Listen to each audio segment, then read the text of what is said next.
Very early morning for Rachel's this evening. Thank you. Just a glutton for punishment, aren't you? Kind of.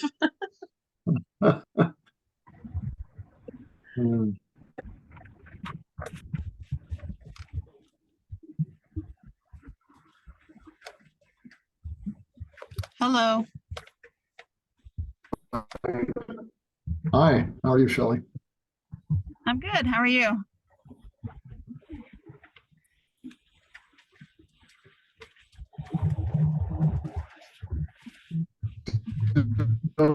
Kicking. just happy to be here.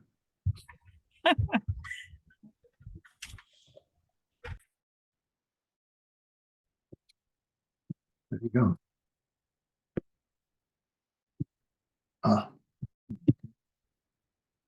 So I'm trying to organize a couple of things here. We're going to wait for a couple of minutes while others join in.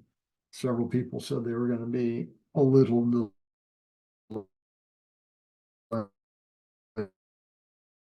delayed, so I hold you guys online forever. I did. So I should have worn my new hat.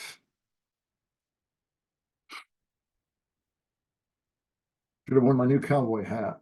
Never had one. Well,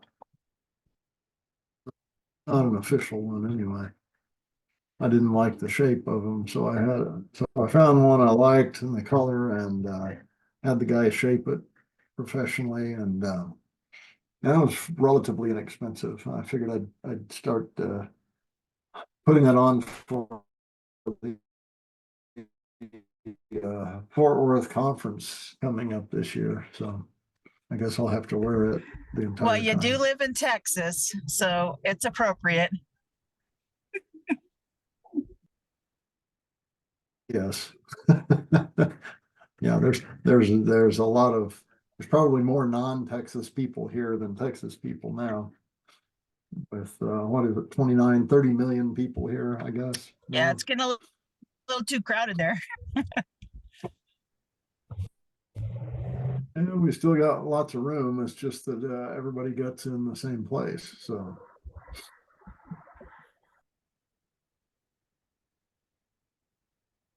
I can't remember if I posted that or not. I've got a screenshot I looked up. I may have told some of you guys this or not, but I've got a screenshot of an estimate of the top five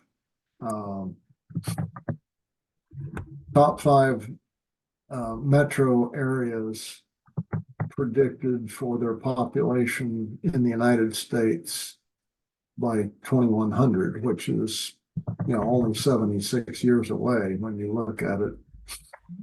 And they are all in the South. And 2100 population for Dallas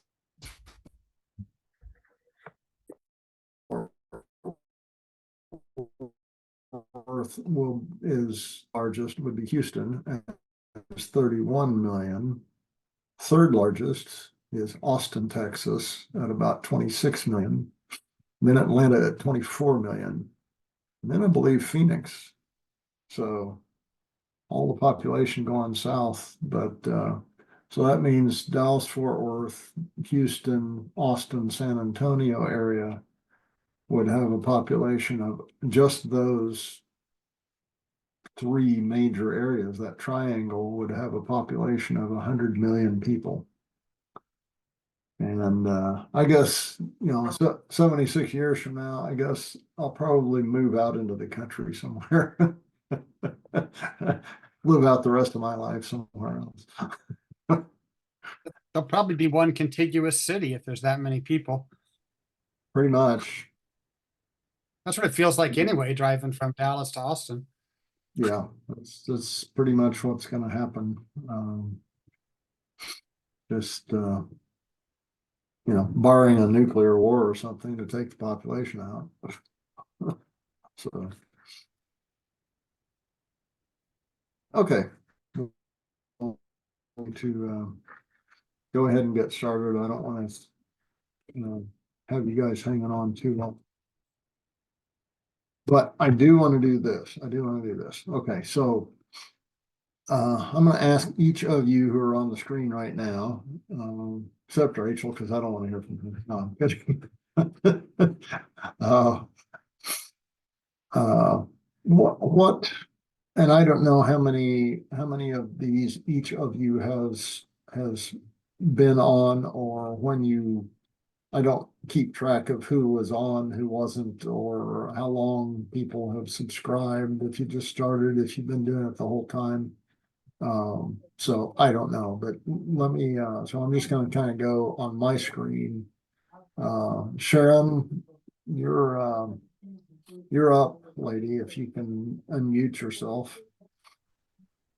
What is it you're asking? I'm asking, what are you taking from these? Is this a valuable use of your time? Yes. This whole series of, I mean, Yeah, what is it? I've listened to every one of them. And it just furthers my knowledge. It helps me when I'm teaching my students. I can give them a better idea of what's going on with their dogs. Yeah, I find it very useful, very useful. Okay, well, there's method to my madness. I'm asking this question of all you guys on here, because there's something coming up fairly soon. So thank you, Sharon. Emily, you just jumped up to the top for some reason, so you're next. Oh boy, I was volunteered. Yeah, yes, definitely worth my time. I've said before, I've really enjoyed the deep dive into a specific topic, but I've also enjoyed seeing how you cover deep subjects in a short amount of time, and get the correct amount of depth versus keeping it somewhat brief. I feel like that's been helpful to me in also trying to learn that skill to explain to people fairly deep topics in a fairly short amount of time. So I've enjoyed it from that aspect as well. I found that helpful.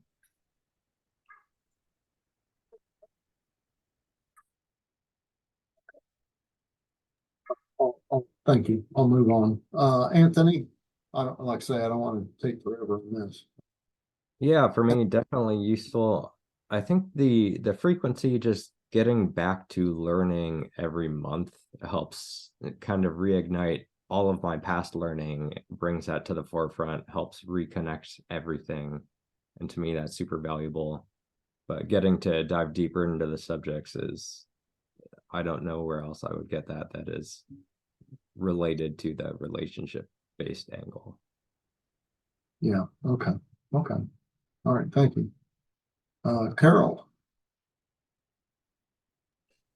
Oh, so much.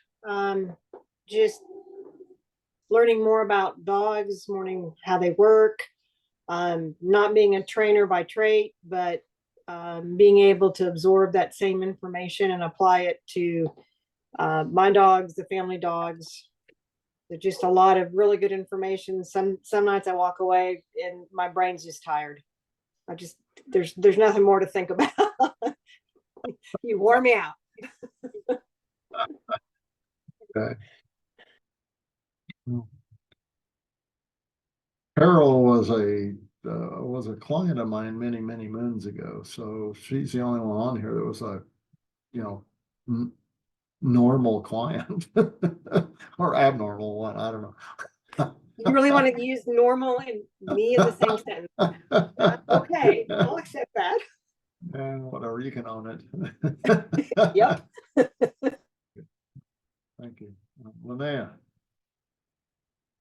Yes. I was just thinking, I mean, what everyone has brought up so far is so accurate. And Another thing I like is that it after every or during every live talk, it always brings out more questions than he almost gives answers sometimes, which is a lot of fun because it gets me to research and look up studies and research on the back end basically to learn even more. So I like that it sparks a lot of questions, even though it still answers a ton, and how it goes into the why behind everything. I like understanding the why behind things. So for me, this is extremely valuable. I still remember. Oh, I guess that was there in Virginia when you came to the RBBM there. Still remember your first answer. Yeah. Oh my God. Yeah, that I'm never gonna forget that. Don't ever mention the toolbox. I'm just saying. Yeah, that's one of my to use a modern word, triggers, is hearing people say, "Oh, I'm just going to add stuff to my toolbox." Yeah, well, I'm going to put dynamite in there and explode your toolbox. You sure did. And then someone said it on the second RBBM one I went to, and I'm like, "Don't do it! Don't say it!" That's funny. Okay, all right.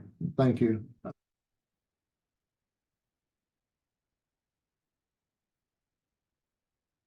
Uh-oh. Did you die between coming up and can't hear you. Oh, we'll come back to Spence. I don't know what's going on with Spence. Okay. Well, Rachel. Oh, I'm here. Oh, okay. Oh, there you go. Okay. Go ahead. Yeah, I don't know, it's probably my connection, but you're cutting out a little bit. I didn't hear you say my name. Oh, okay. Sorry. I love it. I don't have a lot of different things to add from what everybody else is saying. But I really kind of share Anthony's point. I was thinking that today, getting back into a conversation about this kind of, intellectual stuff about dogs and things and the why and these deep dives, it just keeps you, I don't know, it kind of keeps me inspired.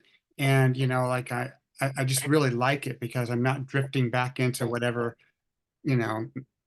ways of doing things that I may have wanted to change and stuff. So I think it's super important for that. And I just love it. So, and I find myself, I just, the little miniature Nelson inside me just comes out when I start talking to my clients and stuff. And, the more I have these, encounters and this kind of, engagement with the stuff, then the more it just becomes natural to talk that way and in a way that as I try to teach, my clients and stuff. And it really works. And I don't think I can do that if I don't continue to stay engaged. So I'm really glad we have these. And I haven't made enough use of them either. So I'm a little irritated with myself about that.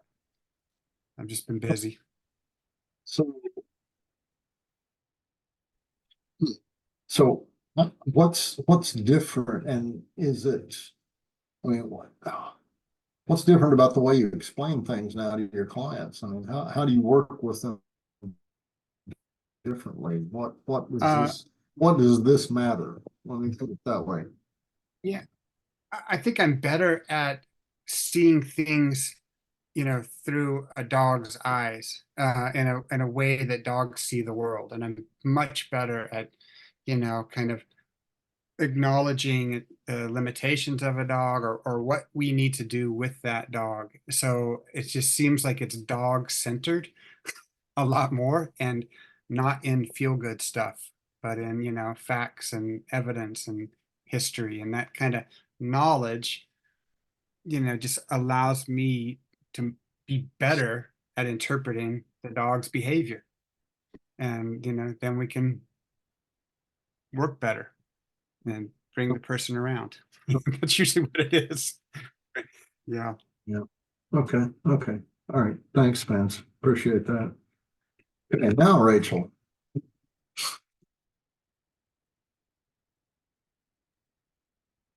Yeah, I think I could say the same as Spence just mentioned, most of that. So it's also like knowing that there is a creativity or diversity in how I explain things to clients so they can grasp it differently. It helps me to focus more on certain aspects of dog behavior or just how you explain stuff. So that's helping me too. And also to keep So on it's track. giving you more tools in your toolbox. Yeah, kind of the RBBM toolbox. Um, Sorry, I didn't mean to walk away. I no, you heard didn't, but you I did heard it a pup. anyway. So, I heard a puppy at the door, and I guess oh, really? my wife got her. So Yes, and it is a monthly check-in, so to speak. And then I okay. have 4 thoughts again, and that's nice. And So I'm better timing in wise, list. What, excuse me? go ahead. Go ahead. I'm sorry. What did I wanted to say? It's early in the morning. Oh yeah, I'm better being live than like listening in the replay. So that's why I choose to get up and listen to you all, and then going back to bed.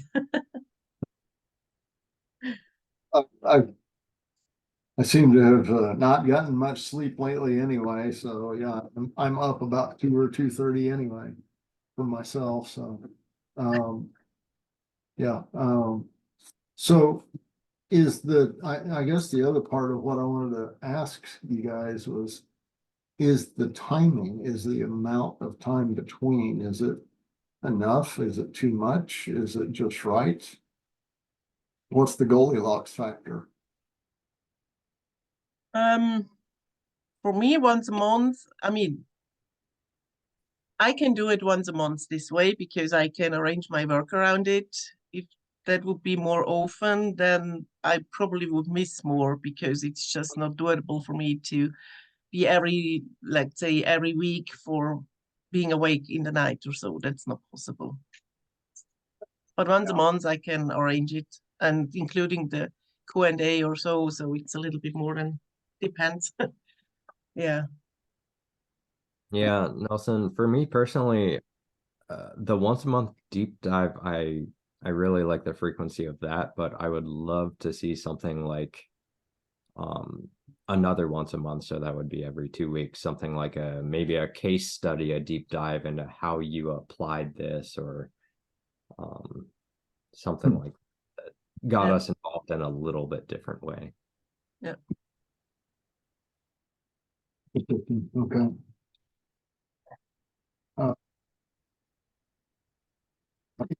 Conversations that I've had with others,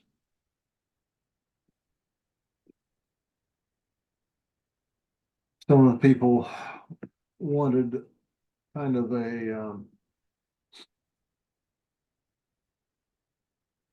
kind of case studies as maybe a course 1.5, because RBBM, whether it's online or in person, is just the introduction of the concept, and then then you have to wait to go through course 2, which gives you applications of how to do things, how to be with dogs, how to think about what you're doing with them, but it doesn't really give you a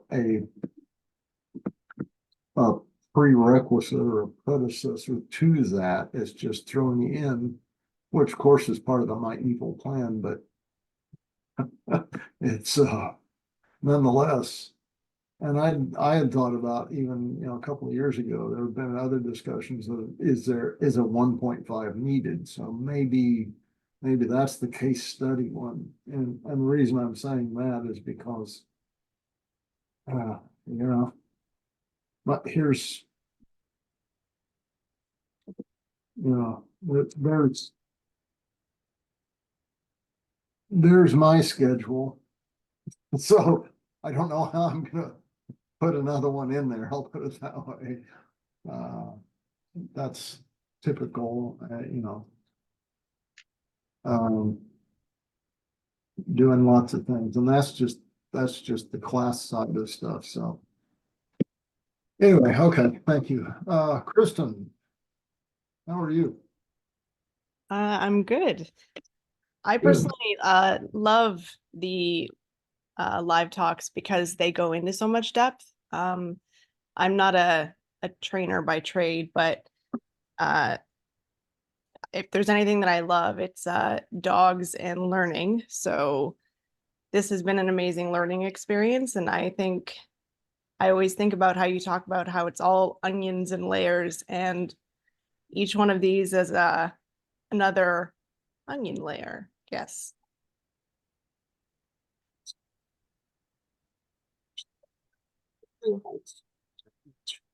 Topic is just one of those tiny little variables that affect everything else. When you look at it, when you work at it differently, when you understand it differently, it affects all the other millions of variables too. And that's how you learn. Okay. Thanks, Christian. Yeah.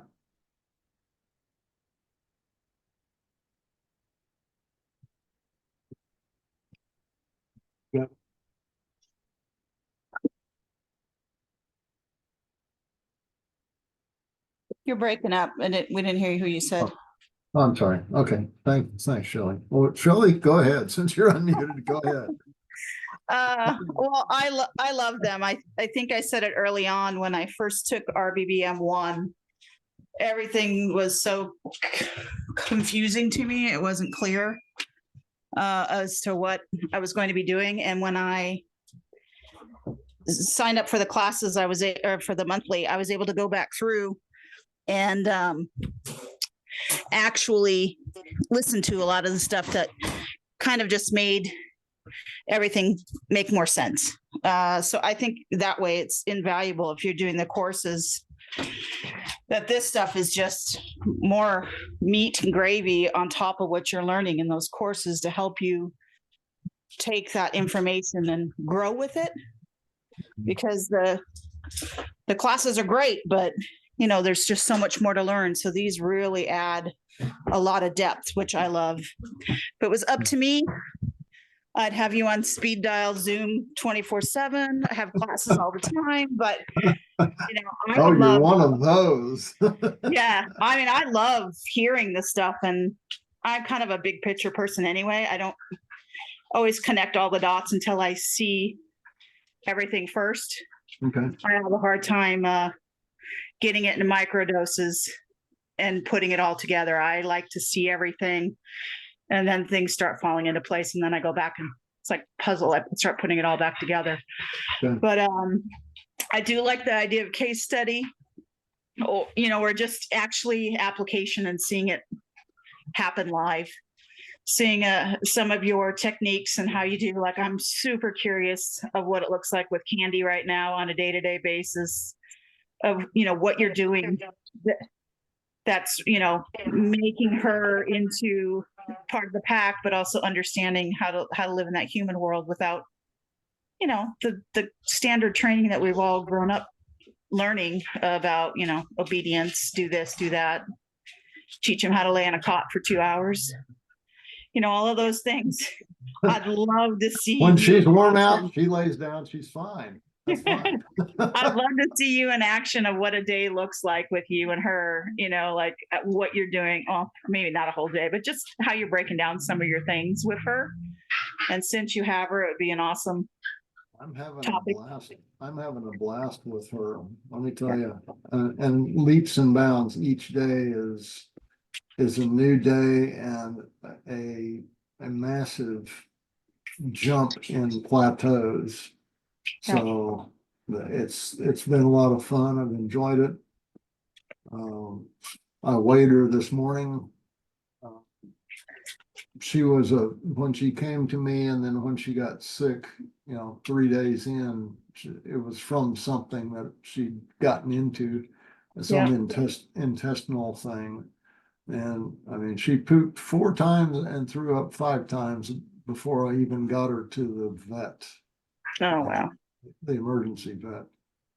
And they they took her in. I think I got there about 7 o'clock in the morning, and they took her in, and 2 o'clock in the afternoon, they had sent me some information basically saying she's doing really well. She ate, they gave her some canned ID, and she held that down.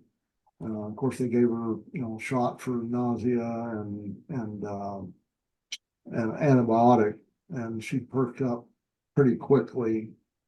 And about 2 o'clock, they called and said, "You can come get her now. She's how did they put it? She's upset in the crate in the kennel." And so when I got there, I heard her screaming in the back constantly.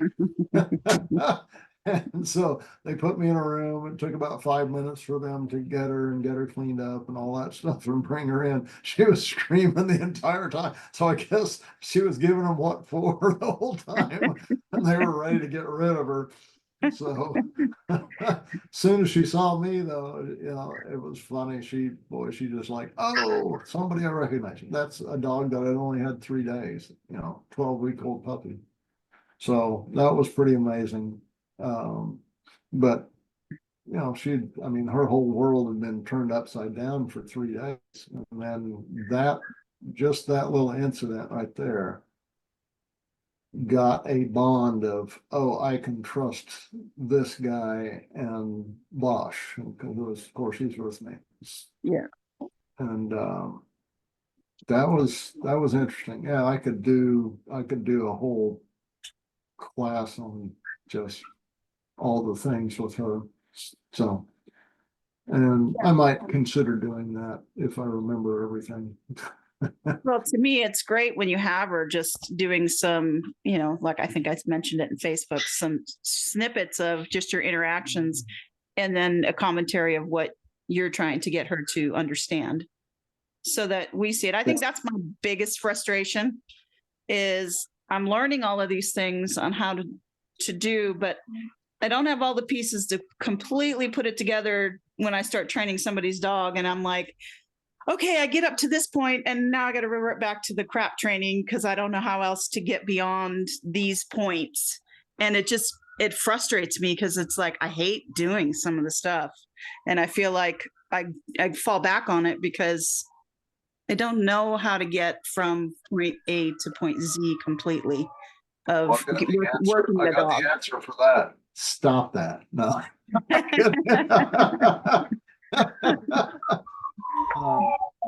But sorry, fire trucks. But I'm working with clients and I'm working with dogs. I have a 9-week-old puppy right now that I have for the next day and a half. Just it's like I like to do impactful things, and there's things I know I can do, but right. I get to the point where I'm stuck. Depends on obviously the age, the development. I mean, she went from 15.8 pounds for a 12-week-old German Shepherd puppy. That's not good. Yeah. When Bosch came to me at 9.5 weeks old, he was 21 pounds. He's kind of a big guy, but so, 2.5 weeks difference in age, and she's under his weight by over 5 pounds at that time. So she was not in really good shape. Now she's filled out. She's 18.2 pounds just in less than a week now, or right at a week, I guess. And so I'm feeling better. She's feeling a lot better. Matter of fact, she had incredible zoomies out in the backyard this morning when we went out to do our normal play and all that stuff. And she was feeling so good, she just ran from corner to corner. It was hilarious to watch her, and she's fast, a little bigger anyway. But I've enjoyed that, so that's good. Okay, thank you, Sean. Yep. Okay, Lisa, are you able to unmute? Yes, there I am. Okay. There we All right. go. Yeah, so it's helped me understand my dog's needs. I'm not a trainer. I'm a just pet owner, and it's really Don't helped. say just. Oh, okay. I Say am a just. pet owner, a Okay. beloved Remy. And yes, it's helped me understand her needs. And so for me, it's like the classes are one by one filling out the whole picture of what a dog is. And I'm not wholly there yet because I'm still learning. But Me too. it's filling it out so wonderfully and helping our relationship and changing my choices in how I am with her and what I do with her, where I take her, so it's really impactful, very impactful. Yeah. Okay. Is there some area that hasn't been covered that you think needs to be for you? For me, there was a class I signed up for and I wasn't able to get to in person because my back went out. So things like the leash handling course, I wish I could get to that, but my back is still out. It turns out I have now a chronic back issue. So the leash handling is a big one for me right now. Right. Yeah. Um, and then just further understanding her drives.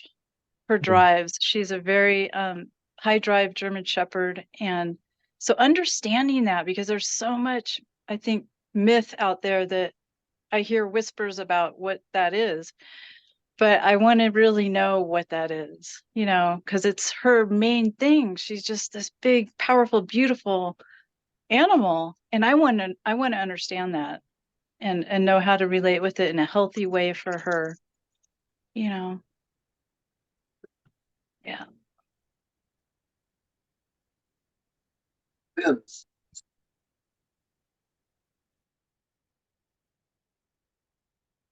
Oh, one of the things I wanted to ask, has anybody not had course one that's on here right now? I think everybody's had it that's on here. Good. Lynn, are you able to join us? There you go. Yes. Sorry, it's That's the okay. it's going in and out. Sometimes I can't hear you. Okay, I'm sorry. Um, I mean, I am learning a lot more. It's for my personal dogs. I'm not working anymore. But I was a vet tech and a dog trainer, so I'm interested in continuing to learn. And I like the deep dives into one subject that you do a lot. I also like the Facebook story with Candy and how you're working with her. That's really interesting. Like somebody else was saying. Kind of like what I did with Bosch for the first 2 years of his life, but yeah, Yes. I don't know. I'm kind of holding back on that part and just kind of having the enjoyment of having her around and sharing that with people at the moment. So there's a lot of stuff I'm working with her, but probably not in the way most people would. So that's I keep getting that, So okay, all right, good. I did not realize you weren't training anymore. No. Yeah, okay. Okay, thank you. Appreciate it. Karen.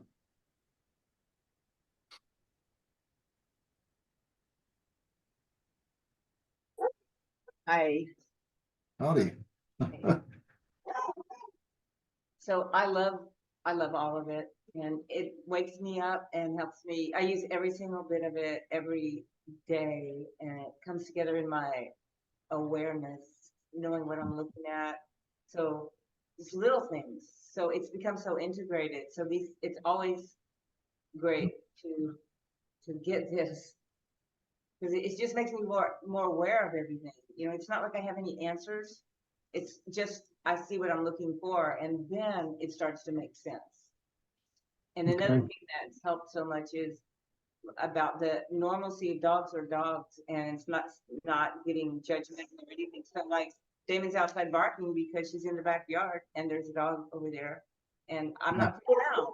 You know, I'll go out and check on her. But Yeah. it's helped so much not to be judgmental of myself and the dog, to understand the dog. That's pretty I always important. tell myself, she's not doing anything wrong. I want to look and see what she's reacting to and what she's thinking and what's going on. Okay. Yeah, I've never met a bad dog or a stupid dog. I've met a lot of dogs. Just crazy ones. Well, yeah, I've had some of those. Yes. They weren't stupid. Okay, thanks, Karen. Let's see. Brianne, Hello. howdy. So many things, but I'll try to keep it short. For Okay. me, the most like the two top things are the first, it really meets and satiates my need for continued education and knowledge. And second, I feel through these calls, I have like developed connections and built relationships with other people that are very like-minded and share similar values to me.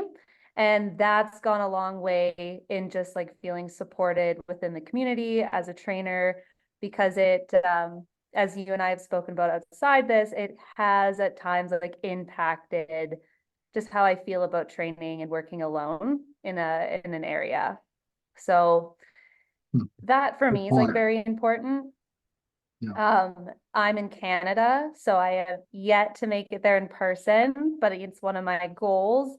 And this also is a way for me to still feel connected and also, like I had mentioned before, like meet that need for continued education when I'm not physically there to do the in-person, because there is value to the online as well. Thank you for that. I appreciate it. And yeah, I Yeah, agree. I welcome. mean, there's, not everybody is necessarily like-minded, but they're all like-minded in wanting to know things. And that's important, whether they agree or not. Honestly, I don't care if people want to learn and they don't agree with me versus all agree. That would be a boring world, wouldn't it? Anyway, Yes, it's true. okay. All right. Thank you. Julie.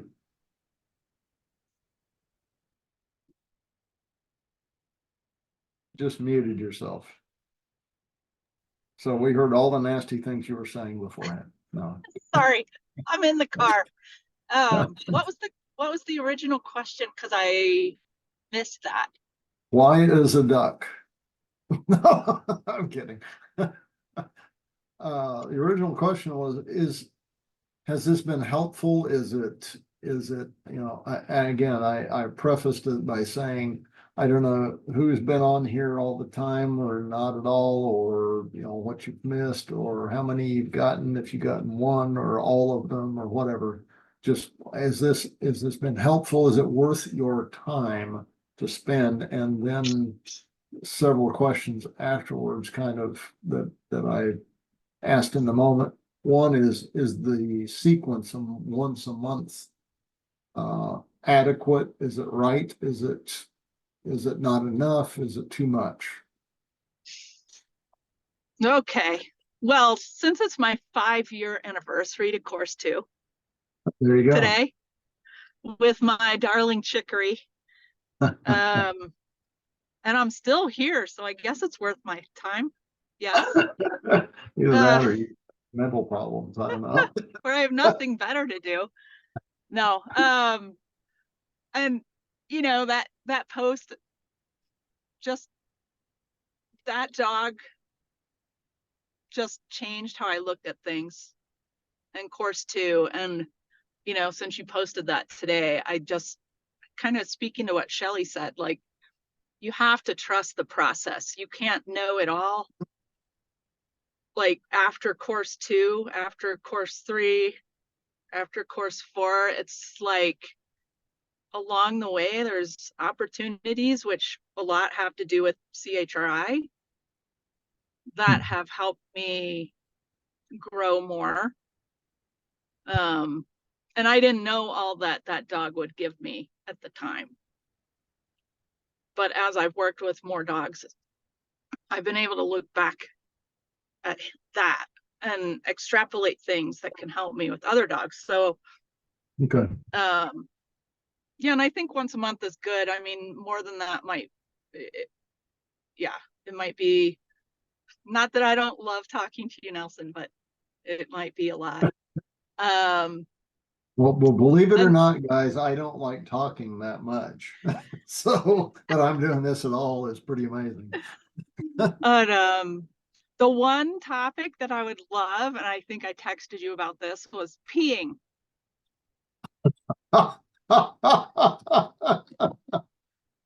Well, sounds like a doctor problem to me. Yeah. We'll call it urination. Pee at different times. Yes. Well, Yeah, if we have to be proper, myenation, yes, urination. myenation and urination. Is that mine or urine? No. Okay, fair enough. Okay, thanks, Julie, appreciate it. Angela, I'm gonna ask you to jump on. Oh, go ahead, I'm sorry, Julie. What? I didn't mean to interrupt. Studies. Great idea. Even we could provide the case studies, like the group, and it would save you some prep work. You know, we can talk about that more.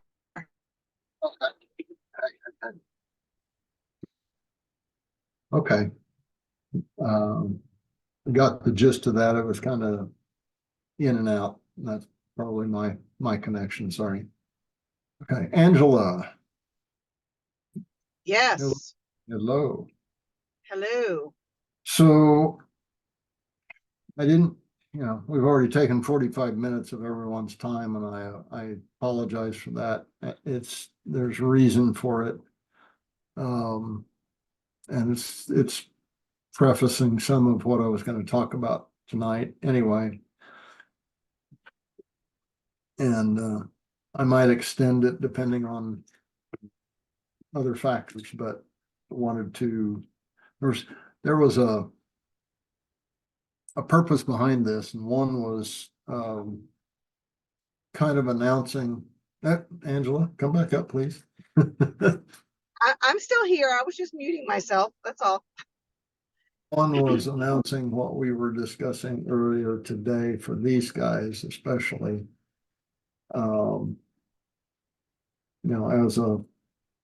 As an additive opportunity for learning and broadening both information and connection, as well as Bree was saying. So you wanna talk about that or not? Since it's so much in the infancy stage, I think we should keep it under wraps a little longer. Okay, nothing like suspense. Yeah, just a little longer. Okay. All right. So, well, I will tell you that interesting. I guess I'd not been on a podcast for about a year and a half, and Bill Church contacted me, and I guess we're doing his Bow Wow Bill thing, 5 p.m. Central on Sunday, the 21st. So that just a couple of days from now, few days from now. So let you guys know that if you want to watch in on that podcast, Bow Wow Bill. So, that's a good time on the weekend for everybody, I think. So, no telling where, with Bill hosting, there's no telling where our conversation will go. So with that, I'm gonna jump in here. So thank you, Angela. Appreciate it. All right. Sure thing. So let's talk about personal behavior, the human factor in all of this. Okay. And this is such a huge subject. It was difficult to try to pare it down to something that is bite size. It's massive. It is frankly the focus. It's the focus of a lot of what I try to teach humans is how much your behavior affects the dog, the outcome, the environment, all of those things. I mean, I could go into each one of those. There's probably 100 little subtopics in there, and each one of those could be, a live talk on their own. But for now, I'm just going to kind of generalize, and I'll try to do this rapidly. I don't want to keep you too much longer because, I've got this long scale ruler here to hit my hands so that Angela doesn't have to reach through the computer and do it when I go over time. So let's talk about this. So your behavior, okay? What is behavior? So the way we try to work with behavior and how we define it, the way I put it is behavior is an abbreviated description of thousands of factors that all add up to how you appear and present your intent to others. Okay, and both of those could be exclusive to each other because your intent, sometimes you want to hide your intent. And that's, so what is your intent? And you can be, so behaviorally, you can try to be truthful. And I will put it to you that to me, truthful is being congruous. In having worked in human psychology, governmental stuff, being able to see the tells in people's behaviors, the little eye twitches, blinks, the different micro muscle movement in their face, and their little quirks with their hands and rubbing their legs and shifting feet and looking away, all of those things, that psychological analysis of tells, what we call tells in humans. You're doing that all the time with dogs, and you don't recognize what the dog's tells are mostly. And that's really what we're working with. If you can lift the veil on that behavior, that back and forth understanding of behavior in different species, and the closer you can get to their understanding of behavior, that's what this is all about. Because then there's no trust if you can't understand behavior. So being truthful to me is being congruous with everything, your body, your mind, your spirit, your intent, all of those things, and how you are composed about that. And that's why I talk about composure is leadership. Composure under fire is leadership, not just to a dog, but to everyone. So, so you can be truthful. You can hide your intent in your behavior for perceived safety for yourself. In other words, you are uncertain about the situation. So that whether it's with dogs, other humans, the environment itself, when you're uncertain, fearful, doubtful about an outcome, any of those things, you can try to hide certain aspects of your intent in your behavior for your personal safety. And dogs do that all the time as well. Okay. they're trying to not become they're trying to not become prey, just like you would. And you know, we can look at the base level of what that predator prey aspect means, or cooperative partners, and that's really what we're working with, human to human as well. But this is about human dogs and what it means to the dogs. You can also have manipulative behaviors, either to gain an advantage, or once again, your perceived safety, or just survival. You know, to give you an example of, you know, Candy here, now under my feet, because I had to let her in. She was scratching at the door. She escaped my wife downstairs, so I didn't want her bothering the rest of the class. And you know, her flopping on her back, exposing her belly, is a very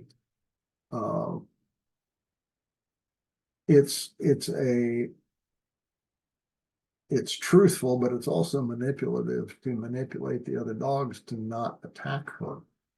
Or if I disagree with her, you know, she'll back up. Maybe even, I don't think I've ever done anything harsh enough. And proximity has meaning here, because I'm standing up and I make a sound. She may stop, she may look at me, she may even back up from something that she knows that I disagreed with her being close to, such as another dog's food bowl, which, by the way, she doesn't do that even a week in for a young puppy. I took a video tonight of her with all the other dogs right around there, and she's focused on just her bowl, and as soon as she's done, she walks away. And I haven't crated her, haven't needed to, none of the other stuff that is used in training. It's unnecessary in the grand scheme of things. Now, there are certain aspects to that, is that she is not left alone. Either my wife or myself are here, so she's not on her own accord all the time. She has freedom, etc. But so that manipulative aspect is, once again, goes back to survival. Why did she give that? So from a human standpoint, so we're talking about the human standpoint, the behavioral aspects of humans. So truthful, hidden or for safety, manipulative, trickery. That's a different level, because manipulative can also be just having a conversation and coming together as an agreement. It doesn't mean an ultimate bad thing to manipulate, to guide, essentially. So I use the word manipulative in its most pure sense, in that, you know, if we have a conversation and I lead it someplace, that's manipulative. It's not for a bad intent or outcome. So, but trickery, that very well could be. And human trickery is deceitful, whereas manipulation isn't necessarily, because you can manipulate towards the truth, especially if someone has a different idea that may not be well informed, and that's dogs with humans. Or you could have an evil intent and behavior, and there are a lot of tells on that human to human, we see those things. Now, they're very practiced, and we're going to talk about practiced versus unpracticed. So what is behavior made up of, other than the thousands of possible combinations of things that we call behavior? And it's interesting that, you know, in psychology and human world and in dog world, all of those things, we use that one word to mean everything, and it needs to be better defined. Seriously. So what is behavior made up of? It's so much, but what are the overriding factors? Well, okay, so let's talk about some base level factors of behavior. Tension versus relaxation. And you know, when I teach martial arts, all my students know that I am looking for them to be relaxed and will literally relax their muscles until they need that tension for that microsecond. And then it should be relaxed instantly afterwards. And that takes years to learn to relax. It takes 20 years for them to finally relax their shoulders in doing anything. And that's just the human condition because of our sense of things. So 20 years of doing that, you know, of doing hour, 2 hour, 3 hours for, you know, 2, 3, 4, 5 times a week. That's a lot of practice to be able to control your body to get it to relax. So in behavior, we're constantly practicing tension versus relaxation. And, you know, people seem to have the hardest time with that. So what causes tension? Uncertainty, fear, uncertainty, doubt. That's what causes tension. And on a physical level, the incapability of practiced relaxation.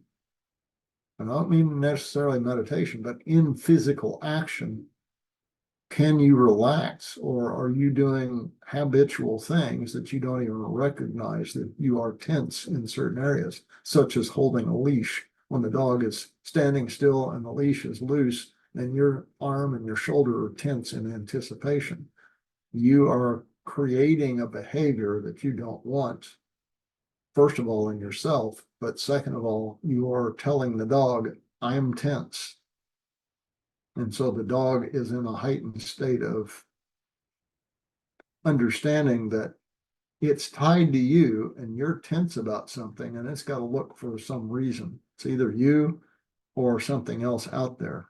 It has to have that answer because it doesn't understand us in the way that humans understand each other. So intention versus relaxation, I'm just going to look at this one aspect. This is what I say, there's so many factors. It could be from now till doomsday that I could be talking about all this. So first is practiced versus unpracticed. So that tension begets an unpracticed person, not necessarily at that one thing that may be new. It's simply that you become calm, composed, confident at what you are capable of. What are your limits? And when you practice something over and over again, some level of physical, mental, intellectual, spiritual, you know, cooperative ventures, all sorts of things, practicing working with dogs, practicing talking to humans, practice all these things, then you become relaxed because you have a much better control of yourself for trusting yourself in those situations. That projects your relaxation from practiced constant conscious and unconscious practice of that tension versus relax in all situations. And that's really how I work with dogs, is taking them to these different places in their mind, locations, experiences, etc., is to practice them, and they see nothing bad happened, and I'm their partner. They can trust that I'm there. They can trust humans first, and that begets the relaxation. So uncertain versus certain certainly has a huge factor. These are subcategories of tension relaxation, guys. So uncertain versus certain is huge factor in that. If you're not practiced at something, you will be uncertain. If you have a if you have broad categories and years of practice at being yourself, having the physical, the capable, the problem-solving capabilities, all of those things, you are certain about, I'm capable of handling this, even though you've never encountered it before. That's being certain. So it doesn't mean that you have to practice something over and over and over again to be certain. You know, when I create new music, I know where those notes are. I don't ever have to have played that before. So I just play it. It comes out of my mind. And that's what I mean by that sort of certainty is, you know, you've done something for 65 or 70 years. You're pretty certain that you can do some facsimile of what you're trying to get to. So you have some confidence in that. And that's where fearful versus confident plays into that. Now, you know, Julie and I together, but her live there in person is going to be doing the Fearful Feral Dog workshop this year.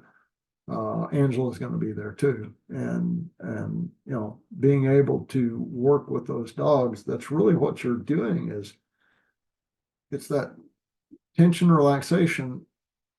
The component of that is fearful versus confident, and fearful versus knowing. So confidence comes from knowing. You are confident that at least this range of possibilities will happen. When you're fearful, you have no comprehension of it. And so when dogs are, you know, are looking at us as this very odd animal that does weird things and stands on their hind legs and monkey chatters all the time and does everything with their front paws, you know, we don't make a lot of sense to them.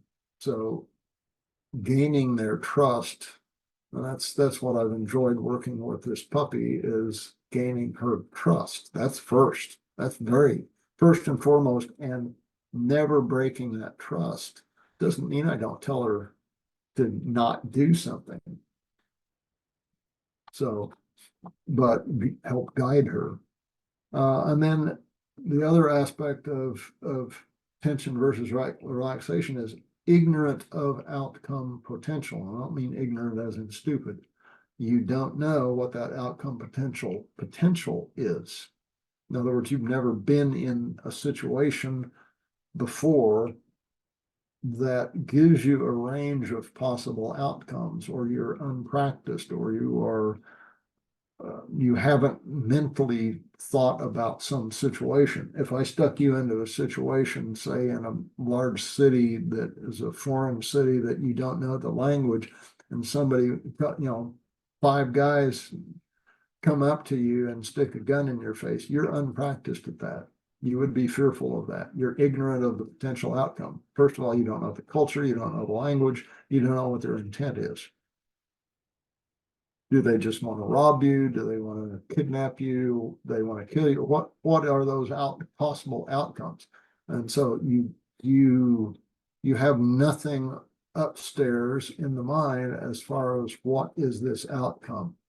And that locks you up. That's tension, obviously. So I would just smile. So been there, done that a few times. So anyway, sorry. So those are some aspects of tension versus relaxation that cause that. And think of this in terms of you and how you're presenting yourself and what your intent is, right? If you don't know that dog, you should know dogs. That's why we study them to the depths that we do here. Okay, and if you know dogs, you can get a general idea of how that dog is and its behavior is going to seek an outcome. And then you can help negotiate and guide that. Okay. So we're talking about brain, body, intent, and momentary position too.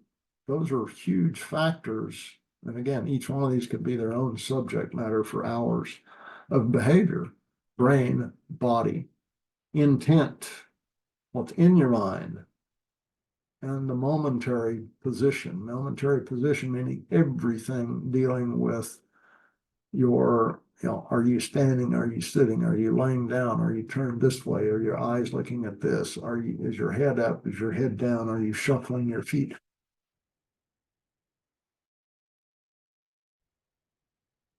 So, and then we've got in our behaviors, visual signs and tells. I was talking about tells earlier. So what are the visual signs that dogs look at us, or we look at another human, or we look to dogs?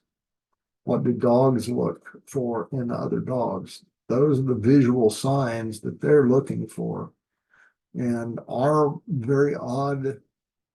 typically our very odd behavior and our excitability and emotions and all those other things belie our intent to the dog because they don't understand it from their standpoint.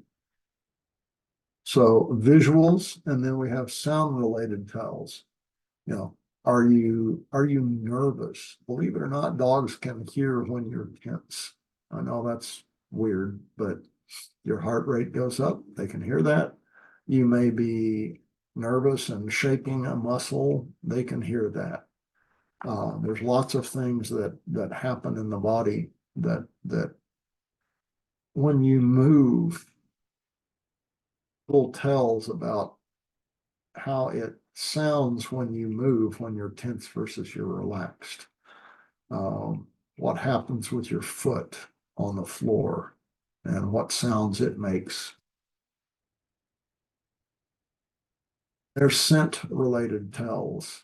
Okay, and humans can pick up some of those scents too if you're practiced at it and you actually recognize some of those things. But that's the dog's universe, is picking up those scent aspects. And I'll get into that a little deeper here in a few minutes. There are temperature related tells as well. That's part of what we would consider both the heat aspect, just for instance, my behavior with the puppy. When she needed the connection, I provided it to her. Initially, because she came in ill, my dogs rejected her and didn't want to have anything to do with her. They shunned her for several days until recently, actually, which told me there was something wrong there by itself. But I didn't know until she actually got sick, and then I understood what they were doing. They smelled it, they sensed it, et cetera, et cetera. She came in a little bit undernourished, I'll put it that way. And and it wasn't the person who was doing that their fault necessarily. So don't misunderstand what I'm saying there. Stuff happens with puppies, just does. She probably, ran across some poop, or who knows what happened, or drank out of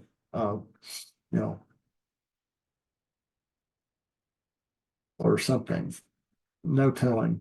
And but temperature related tells, if I gave my hand or my body against her to assure her that she was okay, that she could relax, she could sleep as they need to. Right now, she's below my feet next to Bosch. He's got 3 paws against her. And that didn't happen even at 3 or 4 days ago. So now she's connected. She feels safe because she feels the heat from him and from me. So there are temperature related tells, and the variations in temperatures throughout day and night make a difference too. There's movement, how you move. Is it tense? Is it relaxed? Is it gosh, there's all sorts of ways that, that movement itself could be a topic that I could teach a 10-day class on, because I do. Body position itself, body position compared to your environment. not just compared to the other entity, human, dog, whatever, but in relationship to the environment. That tells a lot about the comfort, the tension, the confidence, or the uncertainty about that human you in that environment itself. You know, are your arms folded up and your shoulders tense, hugging yourself basically to reassure yourself, all sorts of aspects. So I want you just to be aware of these things. That's the reason I'm talking about this. You know, your posture, you know, do you sit upright? Are you folded over? Are you, you know, what, all these other things. Are you constantly turning away from, you know, are you avoiding contact with that dog, that other human? The dogs are studying you on those things all the time. Your intent is another massive area, and this is really all about intent in behavior, because all those outward signs are what's in your mind. Distance, certainly, where you put yourself in relationship to that dog, again, within the context of each environment. Because if I stand next to a dog, if I'm standing up and the dog is standing next to me, and we're in a 3-foot wide corridor and I'm standing a foot away, I'm towering over that dog, but that dog will accept that in that momentary environment. Now, if we're out in a field that's, you know, 1,000 acres and there's nothing else around, and I'm standing next to that dog a foot away and towering over it, that's not acceptable. So distance itself has meaning, and you need to be careful about recognizing the spatial aspect of environments, because they're very aware of it. Okay? And then speed. How fast do you do things? And once again, your intent has everything to do with, are you comfortable, uncomfortable, confident, smooth, confident, or fearful? Are you jerky? Are you tense? All of those things matter. So these are just a few of the tiny little major categories that make up what we call behavior. So when people talk about behavior versus training, there is no such thing. It's all the same thing. There's behavior and training. And so you are practicing. I almost prefer saying we're practicing behavior when we're training a dog, because that's what we're trying to do. We're trying to affect a behavioral outcome. That's why I used to say, and I think everybody, most everyone seemed to misunderstand what I was saying when I'd say, I don't care one whit about training a dog. It's not that I don't train dogs, it's that it's all about the behavior, and you're working with the behavior of the dog. That's what you're trying to assuage, manipulate, affect, guide, teach, whatever word you want to use. You are trying to get an agreement between you and that dog to survive in a human-based society. That's essentially what it is. And unfortunately for the dogs, they don't have any say-so over it as far as whether they live with us or they just die.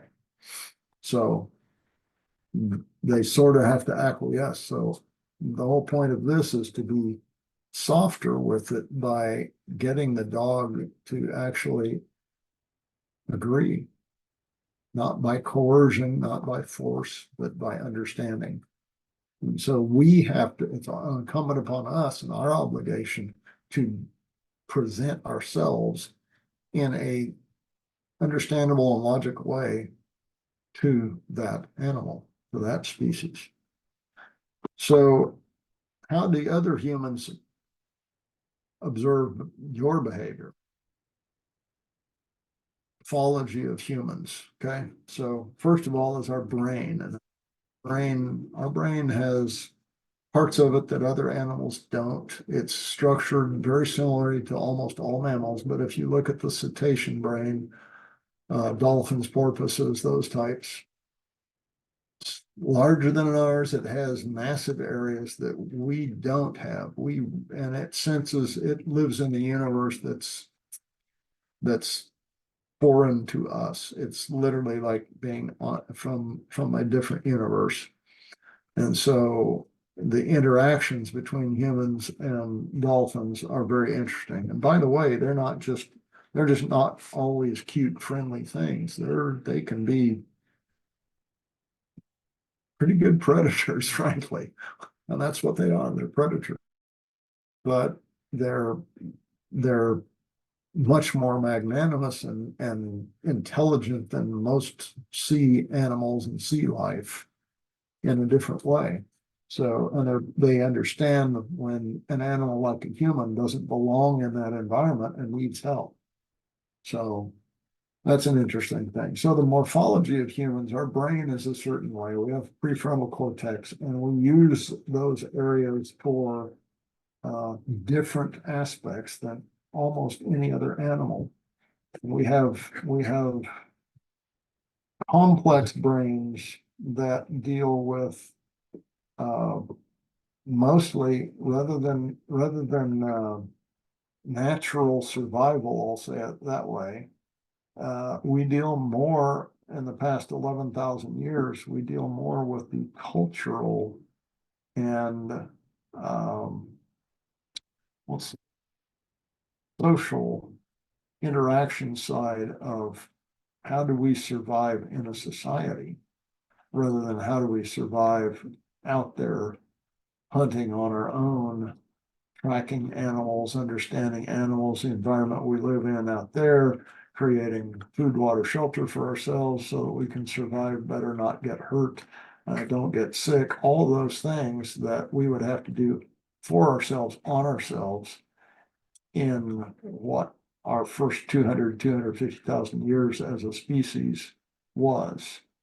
So it's just been the blink of an eye that our brain has been filled up with an entirely different survival mechanism of understanding, which is society at a massive level, at a literally global level. We're behind on development of understanding that. And that's why we have the conflicts and the problems we do in modern society. Well, we haven't come to grips with that, honestly.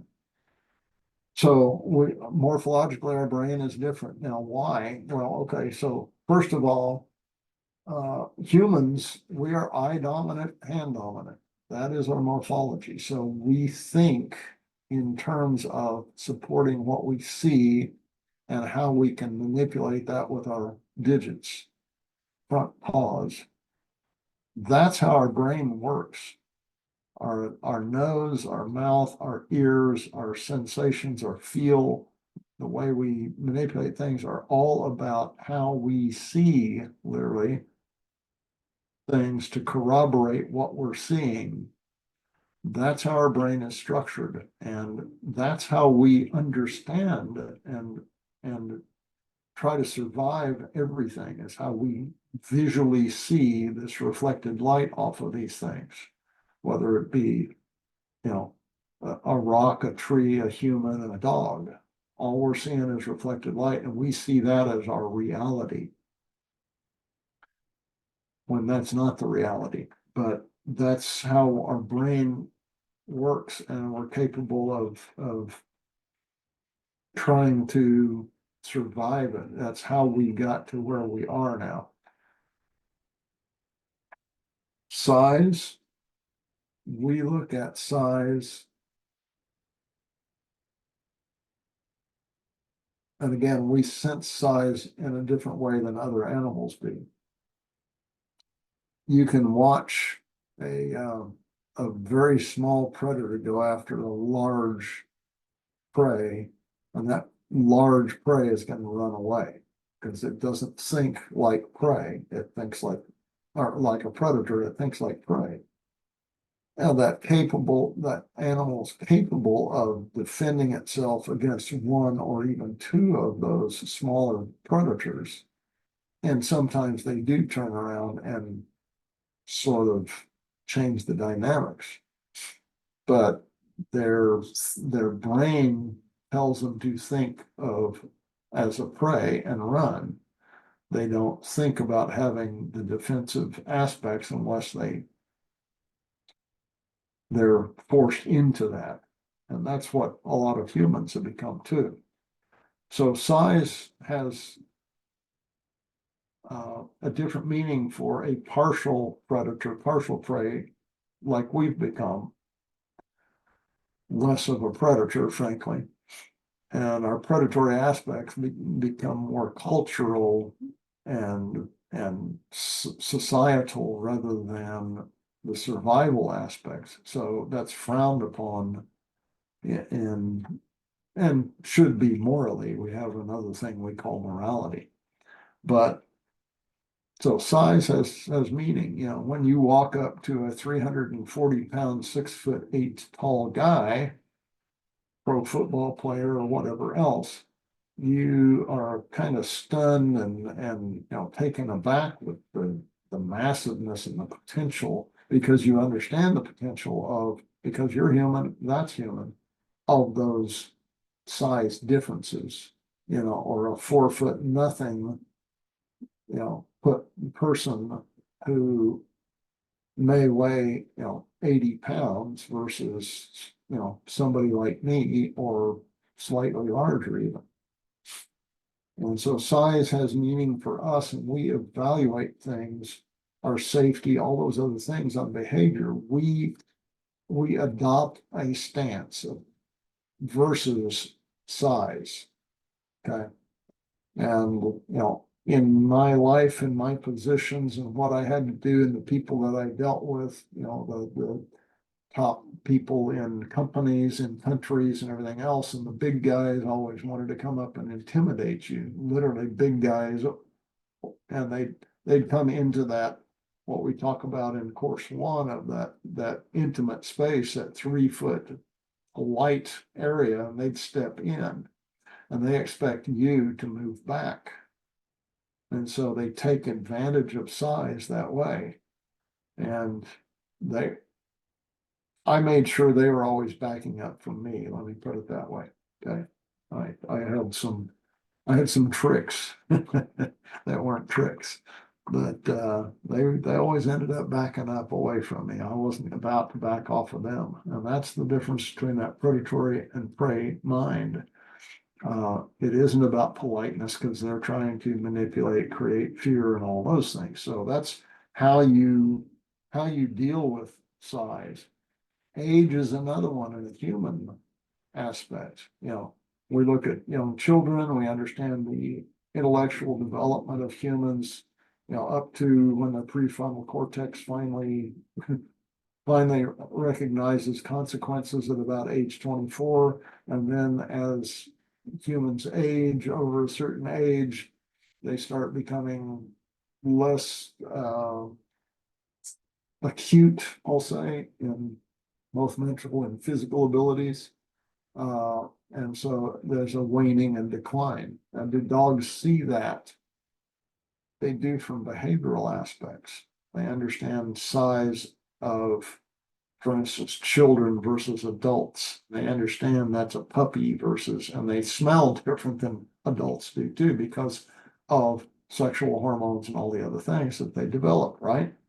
And then health, of course, health has a lot of, human to human, we observe someone who has physical handicaps or whatever else, health aspects that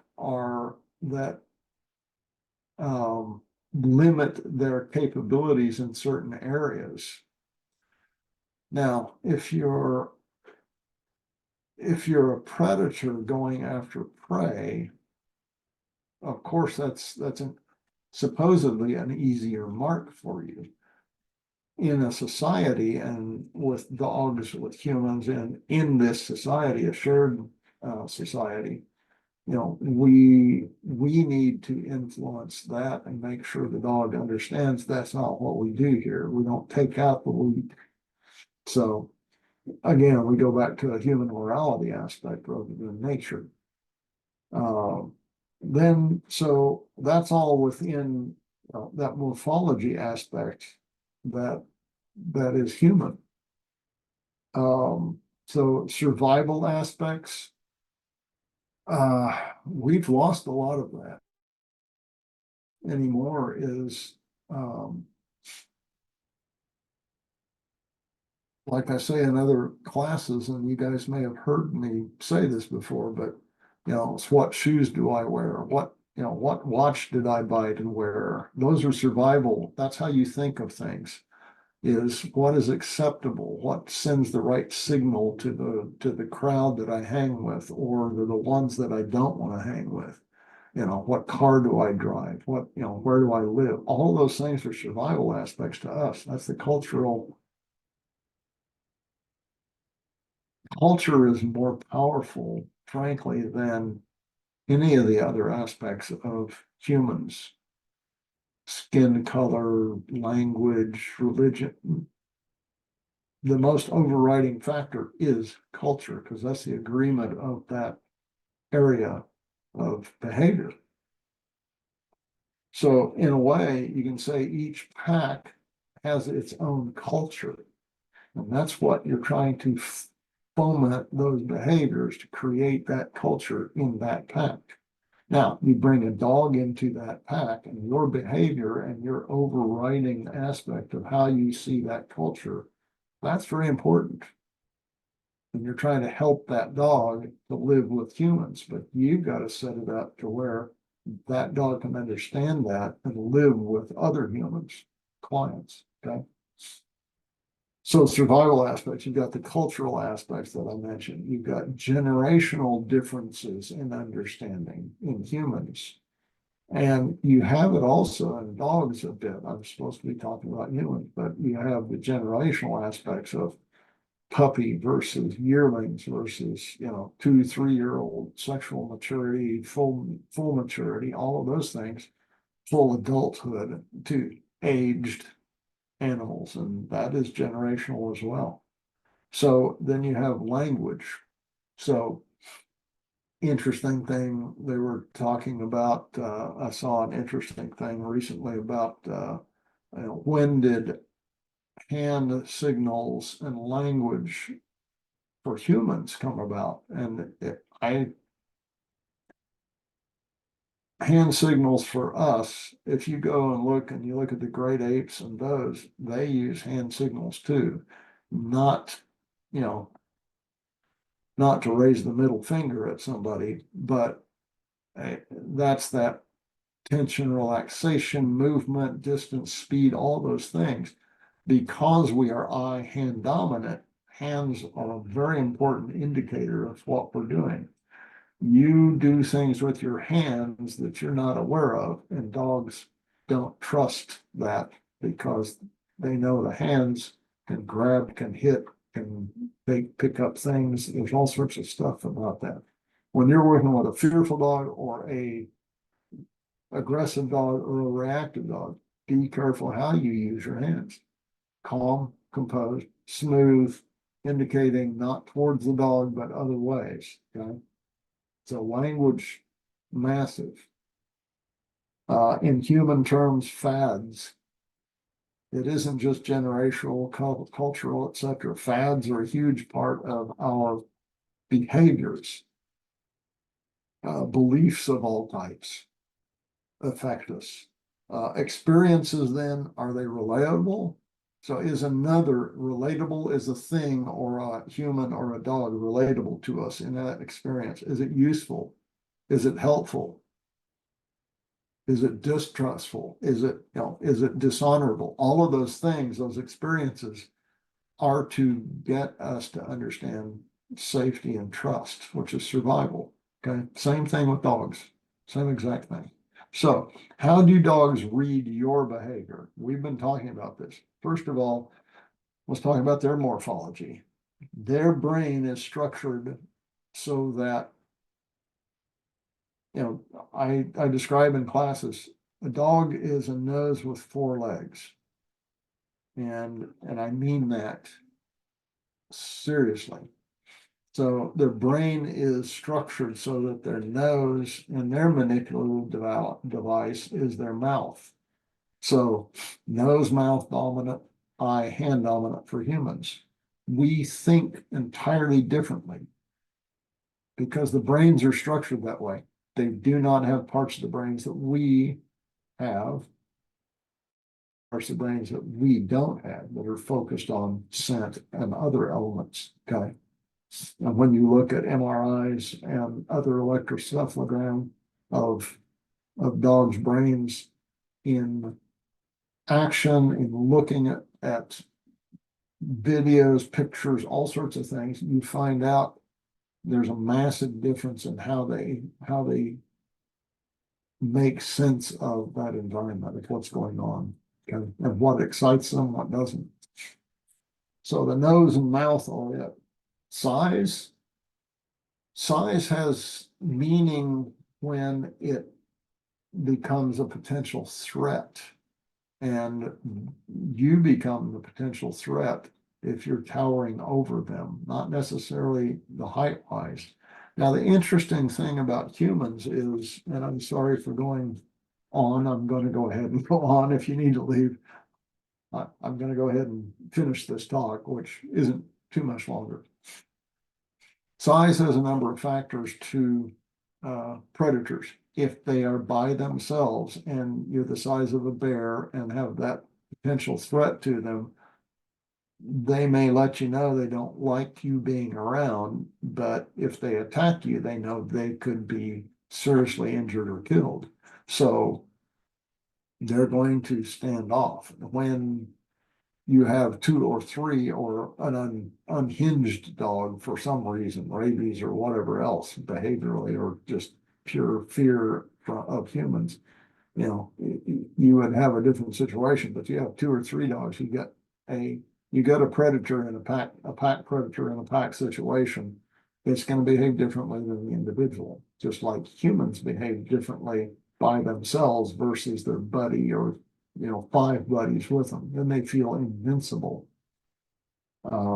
So giving them the opposite response than they expected always foils their plan. Same thing with if you've ever watched videos of wolves chasing after a bear, and all of a sudden the bear goes, "That's enough, I'm turning on you," and they all go, "Whoa," and they scatter, and then they try to nip around at the back. Sometimes the bear gets worn out and the bear dies. Sometimes the wolf gets slashed and dies, and the rest of them have to finally give up the fight.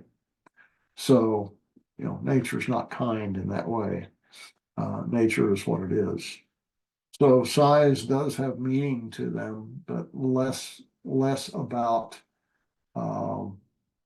it doesn't change their mind as far as what they are. Doesn't matter if it's a 2-pound Yorkie, 6-pound Chihuahua or Affenpinscher, or it's a 200-pound Mastiff. That brain is the same thought process of being a carnivore, canine, a predator. And, you have that aspect in you, believe it or not. And cultivating the how can I put this? Cultivating the intelligence of that capability gives you credibility and actually gains trust in you from the dogs, because now you're thinking and you're seeing the environment and you're noticing things differently, more like a dog. That gives you the credibility with them that they can trust. So it's absolutely necessary. It's one of the reasons I recommend for people to take a martial art, to think about something that's unpleasant, that you have to defend yourself in that moment, and getting used to things coming at you and not losing your cool and tensing up. In other words, having an answer for that. That gives you a lot of confidence, capability, etc., physically, mentally, spiritually, that you need when you work around dogs like that. Okay. It isn't love and cookies. Age, there is some aspect of that with when dogs are looking at you. Do my dogs know I'm 70 years old? No. they do know that when my grandkids come over, they're younger, smaller, they're more pups than my wife and I are. You know, so they understand those types of things. Size absolutely matters in that. They understand once they see that gradation of humans in size, they understand that inherently because of puppies' growth to adults. So they already have that in their genetic memory as well. And health certainly matters with them. If they are opposed to you or if they're your dog and partner, your health matters to them. It makes them on either heightened alert or they can trust that you can handle it. And intent and attitude is more than the physical aspect, frankly. Okay. It just is. Because the other aspect of humans is we can use tools like a cane or a firearm. We don't have to be capable of doing lots of things that dogs would have to do on their own. So survival aspects is what we're looking at on how do dogs read your behavior. Are you trustworthy in the way that they understand? And it's all about survival, guys. It just is. That's the base level. That's the answer to all the questions you have. How does that dog see survival? And understanding how they think, what their morphology is, what individual, what their drives are, all of that, that's what you're looking at. And how you present yourself to them, what you become, in other words. And the whole thing about CHRI, about RBBM is you first. You want a dog to be calm and relaxed and composed, you first, because that's what affects the dog. If half the equation is you, and you're not capable of composing yourself, how can you ask the dog to be? So language is relatability and understandability. If you can't relate to that, if the dog can't relate to you and those behaviors, which is a lot of the problem with humans, because we do weird things. We live in our own universe, our own heads, and we expect everything else to be like us and understand us, and you don't. So the more you can be understandable, the more relatable you are, the more you can be trusted. That dog is going to do everything when you have that right relationship with the dog, not the dog to you, you to the dog, everything becomes available because that dog will give you anything. That's why I say it. I used to say, I don't care about training, care about reaching that dog, because once I truly reach it, it'll do anything I ask of it because it trusts me and wants to have that. That's the best relationship it will ever have in its life. Those of you guys that went through course 2, I told you at the beginning of course 2, by the end of course 2, this is going to be the best thing that's ever happened to that dog in its entire life. And you get the benefit of that. You understand they are your partner at that point. That's why everybody ends up crying, giving their dog back at 9 days. So experience, once again, dog to you, looking at you and your behavior. Experience is it relatable? Is it useful? Is it helpful? Those 3 things gives trust. They have to be able to understand you. Then lastly, how do you present yourself? First of all, you've got to be aware of that dog, of everything that dog is. You're trying to study it. You're all of those things. The environment that you place that dog in is so important. Meaning if you change from this location to that location, I mean across the yard, I'm not even talking about going to a different place. Your awareness of how that changes, how that dog sees survival, that's important. Study that. Okay. Like I said, each one of these little categories on my 2-page thing could be talks, composure. You must be composed. That doesn't mean that you're that you're, faceless. It means that you've got this. You've got this. It exudes out of you. How does that happen? How do dogs see that? Well, the tells, and again, scent is a big one. And here's how dogs see you, quote unquote. That's just how they read their behavior. Most dominant, you give off scent, smells from your breath, from your sweat, everything else. And it's the composition of every chemical and component in your body that dog smells. Your thoughts create neurotransmitters, hormones, that soup of over 200 of those in your mind. That's what creates the thought. That's what allows that synaptic gap to be fired across, is that particular combination of soup of neurotransmitters and hormones in your brain. Guess what? The dog can smell that. Because it happens to them and other dogs, they know what it feels like and what that means. You can't lie to a dog what you're thinking about. That's why what you're thinking about is so important. That's your intent. The dog knows it. And if it is not congruent with what you're showing them, you're not trustworthy, guys. You're just not. Regardless of what, you can force the dog to do X. That's what most training does. That's not what I'm talking about. You're not relating to that dog, and that dog knows they have to just do what you're telling them to do. So the composure aspect is, I've got this. We're together. We're partners. What we do together is pro-social. In other words, it's best for both of us. You must have certainty. Anytime your brain goes off somewhere else, you've lost that dog. And those of you who have taken course 1 online and we review those videos, you see it immediately when I point out, see when you lost the dog, that 1/8 of a second. Boom, it looked to you and you weren't there and it goes, okay, I'm done. That's how fast it happens. So emotional detachment to uncertainty. There's a new one for you. You must be emotionally detached from uncertainty, the dog's or your own. And you must simply go, this is what we're going to do.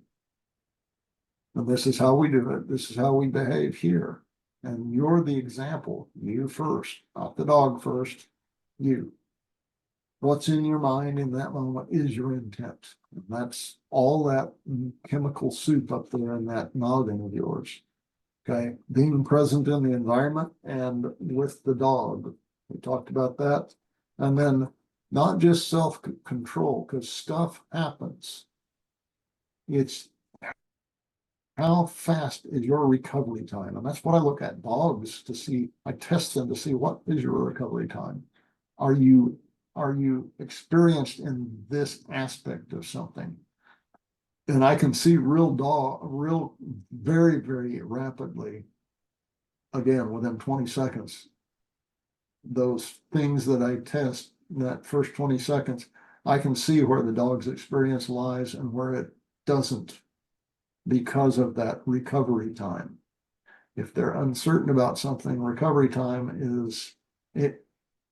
That's what you're really looking at when you're doing the 20-second walk. If they pause and they're uncertain, that's different than they pause and go, what are you going to do about this? They're watching your response time too. So, okay. So I'm going to end it there. It's about an hour long jams talk. So I may pick up on some of these other things. We do have first of all, we've got a Q&A this Saturday. Is that right? Yes, at 7 p.m. again. So we've got a question answer period. And next month, May 29th, the end of the month, is Pack Dynamics on live. So Angela, take it away.